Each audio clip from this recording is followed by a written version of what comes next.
paper. Fortune cookie, I'ma break you up and then I take my paper. Put it together and I'll pass a stapler. Out of this world, the moon walking on these... The EFF's Deputy President Floyd Shivambu says South Africa should continue strengthening diplomatic ties with Russia and not bow to international pressure to stand in solidarity with Ukraine. At the same time, the party has been vocal on several other issues, including Parliament's decision to go ahead with the impeachment process against Public Protector Advocate Busiwe Mkhwebane. For more on this, I'm joined in studio by EFF Deputy President Mr. Shivambu. Thank you so much for your time. I'll just begin with the breaking news. I mean, the International Court of Justice ruling that Russia must immediately suspend its military operations in Ukraine. Look, I think the whole world must begin to appreciate that majority, if not all of these multilateral international institutions have thus far been instruments of Western imperialism. So whatever the United States and Western Europe says should happen, it becomes the tune. So if the ICJ was consistent with its ruling, it should have condemned Ukraine's bombing of Donbas from 2014 until now. The United Nations itself has come to an acknowledgement that more than 14,000 people have lost their lives, and that includes thousands of civilians. And the official report of the United Nations thus far in terms of those who have lost their lives in the so-called war, which is a necessary military special operations in Ukraine, has never even reached 1,000, but already is being described and mischaracterized as genocide. It's a mischaracterization, and it's also part of this wave of trying to bully the world into one singular perspective that basically represents U.S. imperialism and dominance, and that must be rejected with contempt. If the ICJ was consistent, they should have condemned what happened in Iraq, they should have condemned what happened in Libya, they should have condemned what NATO did in Yugoslavia as well. Not this selective application of justice depending on who is on the other side of the law. So what the ICJ has basically done is problematic and must never be legitimated. Hence, we need a different form of global governance of institutions, including the United Nations, that are representative of all the people of the world, not just dominated by a few Western imperial forces. So are you saying that the numbers that we are receiving, of course, there's no official figures except for the number of refugees that are fleeing. We are hearing even from the Ukrainian president, for example, saying that there's thousands of Russian soldiers that are being killed, thousands of his own people that are also being killed on a daily basis. Are you saying that those numbers are not a true reflection of what's on the ground? Now, the most dependable information now that we can depend on and rely on to make reference is the numbers of the United Nations, not of the Ukrainian government or even of any other of the people or the institutions or governments that are involved in the conflict. The official numbers is that of the United Nations, and as per yesterday, they had said that it's about 726 people who have lost their lives in the civilian, in the entire special military operation. And one thing that is very distinct, by the way, by this special necessary military operation is that it's not targeting civilian infrastructure, it is not targeting civilians. If this was being conducted by the imperialist US like they did in Libya, like they are doing in Syria, like they did in Afghanistan, like they did in all these areas where they went to try to force a different systems of government. They kill everyone, they destroy everything. But the Russians, in terms of how they are approaching this, has got some degree of respect and honor that must be appreciated. And the context must be given, of course, in terms of why they have to take the actions that they're taking currently. So I'll get to the action that you say they have to take in just a moment, but let's talk about, the comments that you're making around the civilian areas. Mariupol, for example, we're seeing civilians that are crying, saying that they are losing everything. You're looking at some of the civilian areas, where people are still trying to either piece together some of their livelihoods. Who do you say then is behind that? Because we are seeing some buildings being destroyed and property being destroyed and houses as well.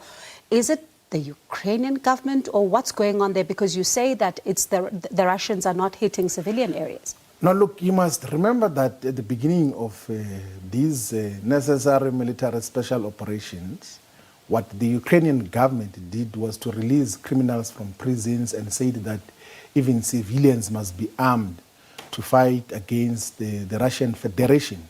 So in many instances, and a lot of evidence is beginning to rise now to the fore and to the surface, that it's these amateur soldiers, the toy soldiers that have been mobilized, including thugs that were in prison, that have been mobilized by the Ukrainian government and are just committing crimes.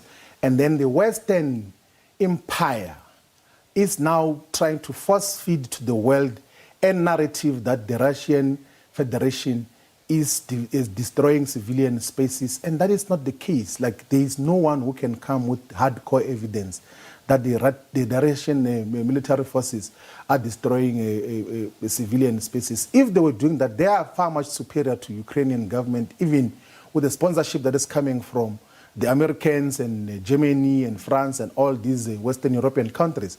But they would have finished the operations if they were taking the approach of going for civilian spaces. But as far as we're concerned, there is no such happening thus far. Let's talk about the context, as you say, because, of course, Russia has been talking about these security threats for quite some time now. And we did even hear from the Russian ambassador speaking at a debate at UJ, talking about how he says that they had no choice but to do this.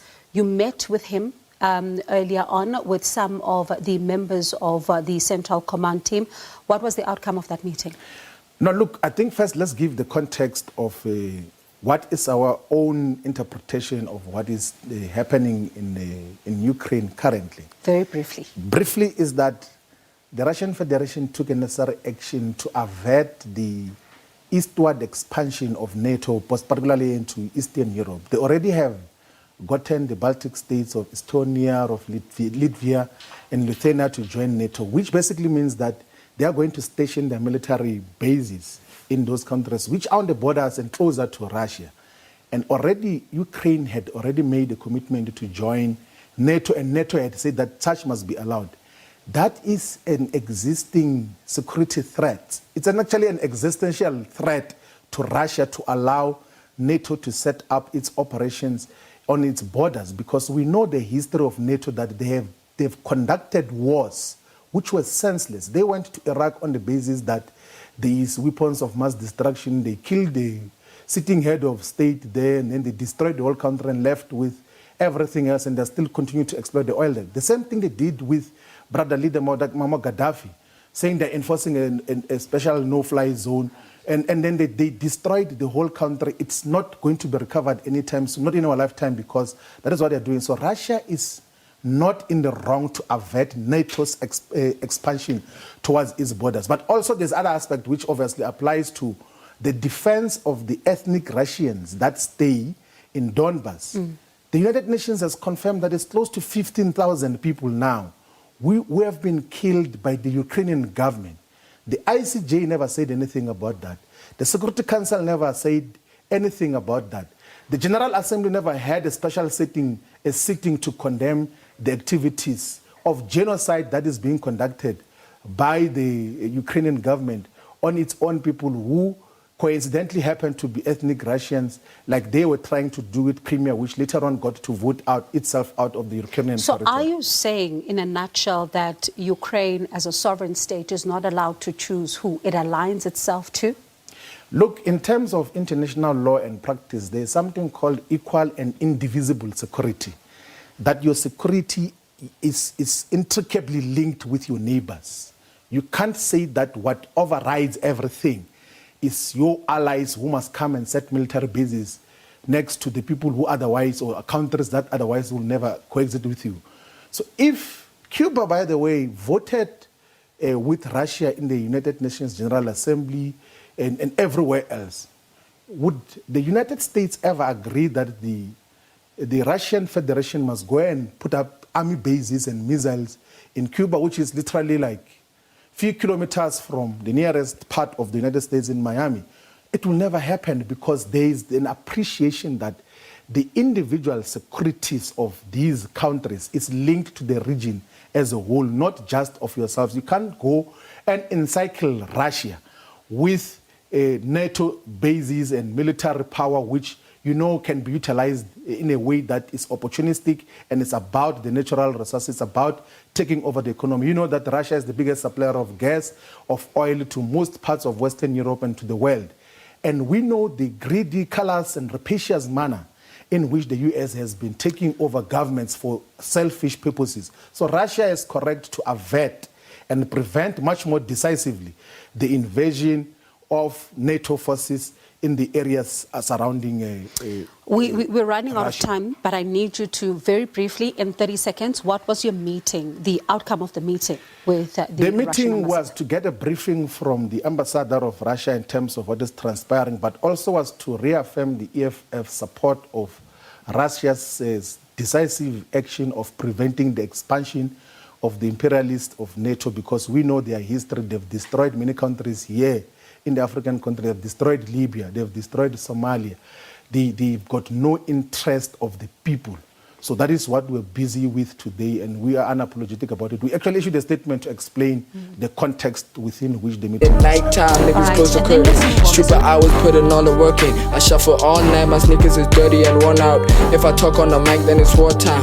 I heard your new shit and it's nap time. They tell us to rap, my nigga, so please, my nigga, don't talk about trap time. Pink side, classic, smoke cloud, smelt it, I dealt it. I heard cypher, you had sci-fi. I can kill this shit with no edits.